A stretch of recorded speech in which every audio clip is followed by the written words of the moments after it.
আমাদের আমানত কতটুকু বেড়েছে সেটা আবার আমাদের মনে হয় যে বিচার বিশ্লেষণ করা উচিত। এই কারণে আপনি দেখবেন যে আমাদের সমগ্র ব্যাংকিং খাতে আমাদের 16 লক্ষ কোটি টাকার আমানত রয়েছে। এই আমানতের ভিতর আমরা দেখতে পেয়েছি কিছুদিন আগেও যে প্রায় 4.5 লক্ষ কোটি টাকা কিন্তু আজকে কিন্তু নন পারফর্মিং লোনের কাতারে এসে পৌঁছেছে।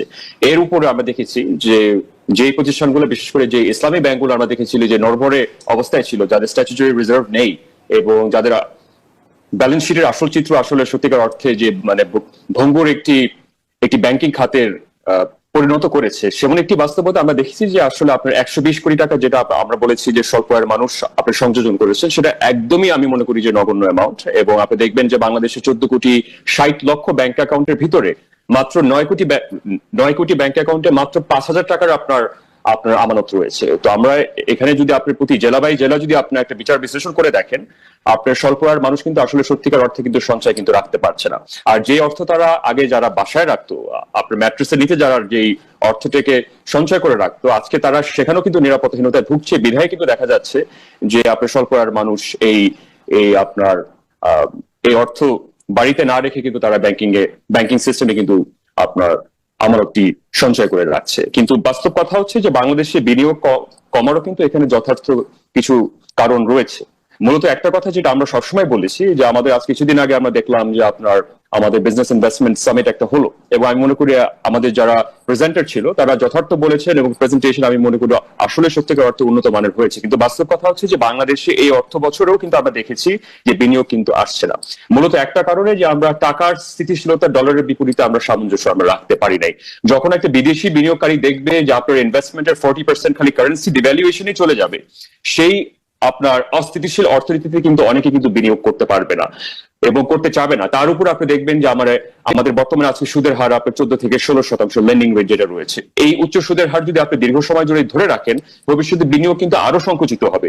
বিদেশি বিনিয়োগ তো দূরের কথা, আমার শঙ্কা রয়েছে যে দেশীয় যে বিনিয়োগ যেটা সম্প্রসারিত হওয়ার যে স্বপ্ন ছিল, সেটা কিন্তু আসলে ক্রমবর্ধমান ভাবে কিন্তু বাড়ছে না। আর ফাইন্যান্সিয়াল ইনক্লুশনের যে কথাটা, আপনি একটি অন্তর্ভুক্তমূলক একটি অর্থনীতি আপনি বিনির্মাণ করবেন, এখন নতুন অ্যাকাউন্ট সংযোজন মানে কিন্তু ফাইন্যান্সিয়াল ইনক্লুশন না।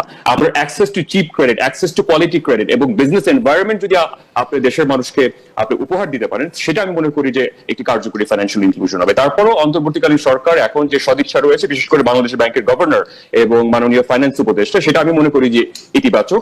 ব্যাংকিং খাতে বড় ধরনের কোনো আমরা দুর্নীতি প্রকোপ আমরা দেখতে পাচ্ছি না, সেটা অবশ্যই ইতিবাচক। কিন্তু এখনো আমাদের নন পারফর্মিং লোন প্রায় আপনার 42 থেকে 45%।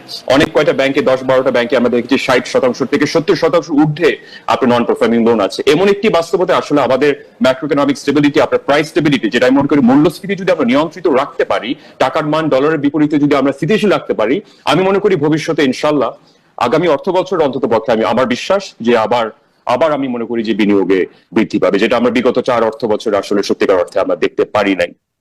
আর আমার শেষ কথা একটাই কথা আমার বলতে হচ্ছে, আমাদের যে স্টার্টআপ ইকোসিস্টেম যেটা রয়েছে বাংলাদেশে, যে বিনিয়োগ বান্ধব যে পরিবেশের যে সূচনার দরকার, সেটা আমি মনে করি সব থেকে বড় আমি মনে করি যে স্তম্ভ, সেটা হচ্ছে আপনার প্রপার্টি রাইটস। এখন পর্যন্ত জমি সংক্রান্ত মামলা মোকদ্দমার কারণে কিন্তু অনেক বিনিয়োগকারী কিন্তু অনিচ্ছাকৃত হচ্ছে বিনিয়োগ করতে বাংলাদেশের এই বর্তমান আপনার ফাইন্যান্সিয়াল ইকোসিস্টেমে। তো আমি মনে করি প্রপার্টি রাইটস ব্যাপক রিফরমেশন দরকার, ম্যাক্রো ইকোনমিক স্টেবিলিটি আপনার এখানে নিশ্চিত করতে হবে, এবং একই সাথে আপনার প্রাইস স্টেবিলিটি, যেটা মূল্যস্ফীতি নিয়ন্ত্রণ করতে পারলে আমি মনে করি যে ভবিষ্যতে বিনিয়োগ সংকুচিত নয়, বরঞ্চ আমি মনে করি যে বিনিয়োগ আরো সম্প্রসারিত হবে। যে আমাদের যে বিজনেস ইনভেস্টমেন্ট যে ক্লাইমেট, যে বিজনেস ইনভেস্টমেন্ট যে সামিট যেটা আমাদের হলো এবং যে পরিবেশ আমরা দেখেছি, সেটা আসলে আমি মনে করি আশাব্যঞ্জক, এবং ভবিষ্যতে আমি মনে করি যে বিনিয়োগ আসলে আমরা আকৃষ্ট করতে পারবো। কিন্তু বাস্তবতা হচ্ছে বাংলাদেশে এখন পর্যন্ত বিনিয়োগ আসছে না। আমরা অন্তর্বর্তীকালীন সরকারের 8 মাসে আমরা দেখেছি যে অনেক প্রতিশ্রুতি কিন্তু আমরা পেয়েছি, IMF থেকে শুরু করে আপনার মাল্টিল্যাটারাল ইনস্টিটিউশন গুলো থেকে কিন্তু আমরা প্রতিশ্রুতি দেখেছি। আমার মূল কথা হচ্ছে আপনার ব্যালেন্স শিটে যখন আপনার অর্থ সংযোজন হবে, তখন আমি এটাকে বিনিয়োগ হিসাবে আমি ক্যালকুলেশন আমি অন্তর্ভুক্ত করতে পারবো। কিন্তু যখন পর্যন্ত আপনার অন্তর্ভুক্ত হচ্ছে না, তখন কিন্তু আমি এটাকে বিনিয়োগ বলতে পারি, এটাকে আমরা বিনিয়োগ প্রতিশ্রুতি আমরা বলতে পারি। আর বিনিয়োগের যে পরিবেশ আসলে সত্যিকার অর্থে বাংলাদেশে এখনো আপনার একটি স্বাভাবিক জীবনযাত্রা, যেটা আমি মনে করি অন্যান্য যে আমাদের প্রতিবেশী দেশগুলো রয়েছে, যেখানে বিজনেস প্র্যাকটিস, আপনি মালয়েশিয়ার দিকে তাকান, ভিয়েতনামের দিকে তাকান, থাইল্যান্ডের দিকে তাকান, আপনি যদি প্রতিবেশী দেশ এমনকি ইন্ডিয়ার দিকে আপনি তাকান, পাকিস্তান ব্যতীত, আমি মনে করি আমাদের দক্ষিণ পূর্ব এশিয়ার ভিতরেও অনেক দেশগুলোতে কিন্তু বিজনেস প্র্যাকটিস বাংলাদেশের চেয়ে অনেক গুণ কিন্তু উন্নত মানের কিন্তু বর্তমানে রয়েছে। কিন্তু হ্যাঁ, এটা বাস্তব যে বাংলাদেশে অগস্টের 5 তারিখের পরে যে ব্যাপক একটি পথ পরিবর্তন হয়েছে, এখানে আইনের শাসনের অবনতি থেকে শুরু করে এখানে নানা ধরনের আমরা 15, 20 বছর, 30 বছর আমরা দেখেছি আমাদের প্রত্যেকটি প্রতিষ্ঠান কিন্তু প্রশ্নবিদ্ধ হয়েছে। তো আমার আশাটা রয়েছে যে আমাদের সুদের হার কমিয়ে আনার জন্য যে পদক্ষেপগুলো নেওয়া দরকার, বিশেষ করে আপনার ম্যাক্রো ইকোনমিক স্টেবিলিটি, বিশেষ করে আপনার প্রাইস স্টেবিলিটি, মূল্যস্ফীতি নিয়ন্ত্রণ করার জন্য, সেই জায়গাগুলো যদি আপনি সঠিক মনোযোগ যদি আপনি না দিতে পারেন, বিশেষ করে আমরা দেখলাম যে গ্যাসের দাম প্রায় 13% থেকে আপনার 23% অনেক জায়গায় আমরা বৃদ্ধি হতে দেখেছি। এখানে কিন্তু আমাদের ম্যানুফ্যাকচারিং সেক্টর কিন্তু ভয়ঙ্কর ভাবে কিন্তু ক্ষতিগ্রস্ত হবে। ইতিমধ্যে আমরা দেখেছি অনেক শিল্প কারখানা কিন্তু ঋণ পরিশোধ করতে, মাসিক কিস্তি পরিশোধ করতে কিন্তু হিমশিম খেয়ে যাচ্ছে। তা আমি মনে করি তাদের স্বস্তি দেওয়ার জন্য, তাদেরকে একটি একটি স্বস্তির একটি অর্থনীতির একটি পটভূমি যদি আমরা না উপহার দিতে পারি, ভবিষ্যতে কিন্তু আমাদের বর্তমান যারা বিনিয়োগকারী রয়েছে তাদের বিনিয়োগই কিন্তু সংকুচিত হওয়ার কিন্তু আমি কিন্তু বর্তমানে কিন্তু উদাহরণ কিন্তু আমরা ইতিমধ্যে কিন্তু আমরা দেখতে পাচ্ছি।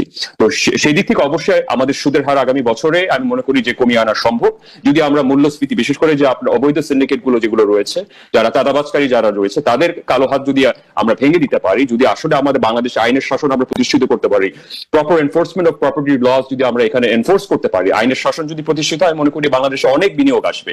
এটা অত্যন্ত একটি সম্ভাবনাময় এবং পরিশ্রমী একটি জাতি, এবং ভবিষ্যতে আমাদের সত্যিকার অর্থে এই ডেমোগ্রাফিক ডিভিডেন্ডের সত্যিকার অর্থে yield যদি আমরা আসলে এর ফসল যদি আমরা পেতে চাই, আমাদের আইনের শাসন এবং কঠোরভাবে প্রয়োগ করা ছাড়া অন্য কোনো বিকল্প পথ নেই। কারণ বিনিয়োগ এখন বর্তমানে সংকুচিত হচ্ছে, ভবিষ্যতে এভাবে যদি সংকুচিত হতে থাকে, আমার আশঙ্কা হচ্ছে বাংলাদেশে কিন্তু ব্যাপক একটি বেকারত্বের একটি সংকট কিন্তু বিরাজ করতে পারে।